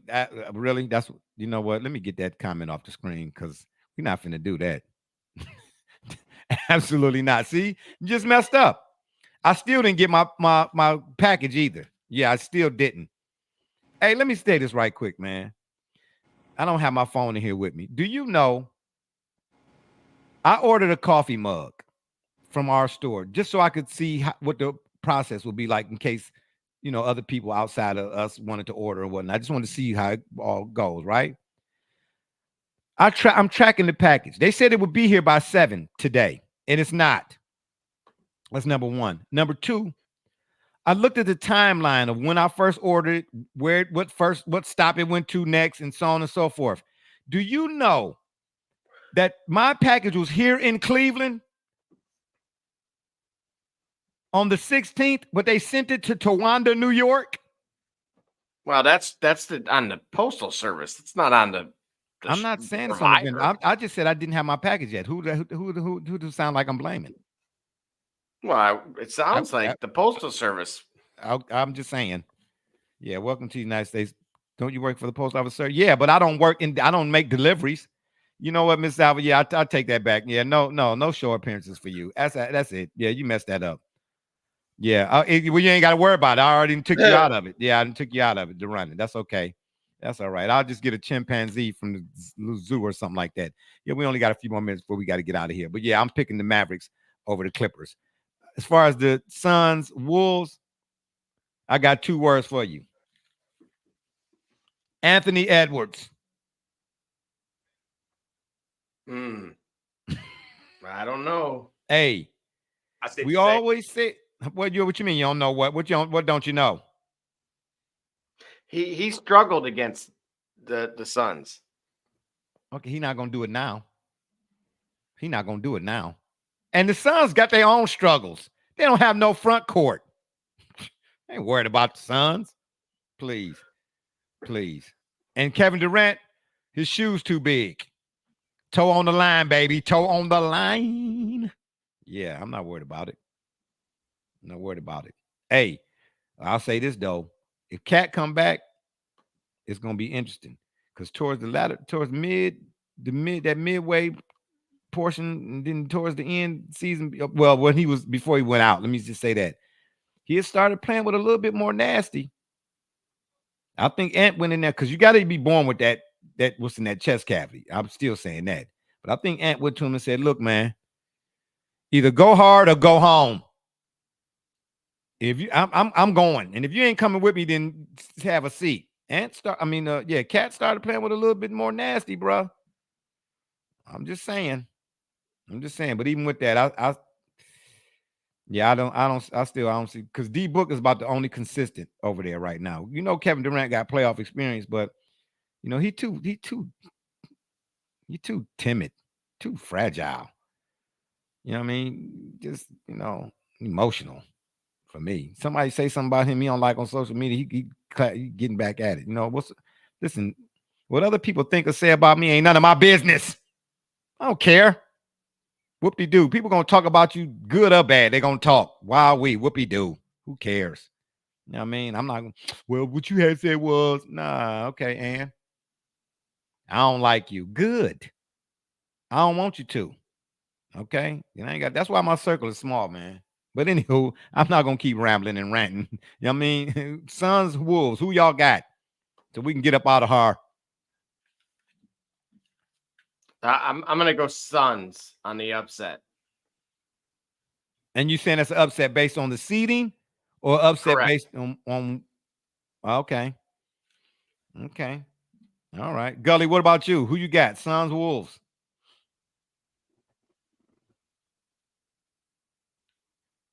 Oh, he must not be there. Well, his mic is muted. Oh, let me say one other thing too about that Mavericks Clippers.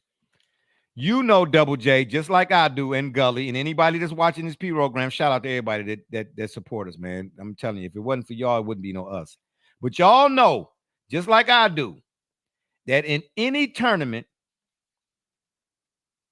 or any round robin format, let me say it that way, guard play is critical.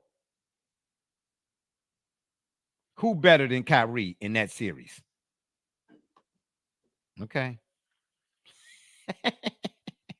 And then lastly, what about them Lakers Nuggets? And that sounds like it should be an item on the food menu. Laker Nuggets. Oh, my bad. Go ahead. What'd you say, Double J? I don't think the Lakers have enough. And why not? They need more help. Oh, wow. Really? Always in need of that, huh? Gully, you gonna wait? Oh, there he's back. No, maybe. Gully, who you got? Who you got in that Suns, Wolves, and then Lakers Nuggets? We assume that the Lakers gonna play the Nuggets. Well, yeah, they already. Yeah, the Lakers are already in. What you mean? The Lakers are already in. They playing the Nuggets. They beat the Pelicans? Yeah. Wow, really? You came on here in the beginning, had all that to say, and you didn't even know who. You know what? That's it. Yeah, we getting out of here. Well, this dude right here. This dude right here. Oh, a last second three I covered. All right, then. By a point. All right. All right, then, Joey Porter. Okay. All right, then. Yeah. I like the Suns to beat the T-Wolves. Based on what? Right quick. Season. Yeah, you don't even know. You don't look at you. Look at you. I mean, think about it like this. That number one seed for OKC is going to amount to what in the postseason? Has the waters get deeper? We don't know. Why can't we say the same for the Suns? And the What you mean? Why would we Why? Yeah, right. Why? Question OKC's number one, but not question the Timberwolves number three. Because of Anthony Edwards. I mean, I like him. I ain't saying that he ain't that dude or he ain't gonna be ready. But I think I'm gonna pick the Suns with number 6. Okay, and then all right. Well, give us Lakers Nuggets, and order me some while you're at it. Oh yeah, for sure. Yeah, that's gonna be a repeat of last year with Denver winning. Well, I'm telling y'all right now, the Lakers gonna win that series. Lakers gonna win that series. How many games? I don't know, and I don't care. But why? Because of just Denver's supporting cast? No. Being different from year to year? No. Cause I can't say why, because then I'll be seen as a conspiracy theorist. But guess what? I don't care. I don't care. No, I think the Lakers will beat them in that series, man, because Anthony Davis, for the first time in a long time, didn't play more than 14 games in a season. So so you guys know, Philly won 105-104. Oh, so now they going to the Knicks, right? Correct. I'm telling you right now, that's going to be the best play. That's going to be the best series on the whole East Side. The best series on the whole East Side. I'm going to be front and center for every one of them games. Every one. Now, I'm going to ask you this because I don't think too highly of Chicago or Atlanta. Miami and Boston. Oh, man, the Heat will steamroll Boston. Listen, the Boston Celtics went and got Drew Holiday, but they don't let him do what they went and got him for to do. I'm not disagreeing with you. The Boston Celtics are number one in every just about every statistical category that's recorded, known to man this season, if no other season. And still, when I watch them play, even after the additions of Porzingis and True, they still look the same as they did the previous years. Tatum and Brown. They got the ball. They play too much with the ball in their hand. They don't let True be True. They shoot way too many threes. Listen, bro, you can't keep dismissing 30-point losses or 30-point blown leads. You know what I'm saying? Oh, it's just the regular season. Okay. Listen, if it walk like a duck and it quack like a duck, it ain't a giraffe. That's what I'm saying to you. Now, should the Celtics win? Absolutely. What? It might be a goose. You know what? That's it. Mute his mic. That's it. I'm done. This is what I'm trying to tell you. You know what I'm saying? Keep wearing them t-shirts. You ain't Denzel Washington in a blue dress. You know what I'm saying? Come on, Mouse. Man, stop it, man. Oh, Mouse, what you shooting for? Anyway. You should mute your own mic. There you go. That was a good job. I'm glad for you. Yeah, cancel him right now. But I don't trust the Celtics. That's all I'm gonna say. Should they win? Yeah, if they do win, good. They were supposed to. But if they lose, ha, Helen. Yeah, I'm telling you that right now. All right. Well, that's it. That's all. Oh, the NBA draft. The NFL draft is next week. You all doing the show? Mm-hmm. Okay, good. Because I'm on vacation, so I don't know what to tell you. Yeah, NFL draft's coming up. Not worth my time. Not no more. Yep. And on that note, I leave you without a quote. It's been fun, but we got to run. Oh my gosh! Don't forget to check us out every Wednesday at 8 on the PM side, right here on the Yard.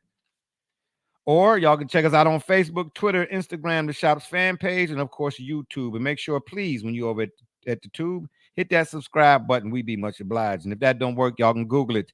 For my dudes, B Rich, Double J, TJ, D Gully, and all those who follow and support us, we say thank you. And Barbershop J, you be listening to the Shop Report. And remember, the next time y'all want to know what's really going on, man, come to the shop. Walk-ins are always welcome. Holla!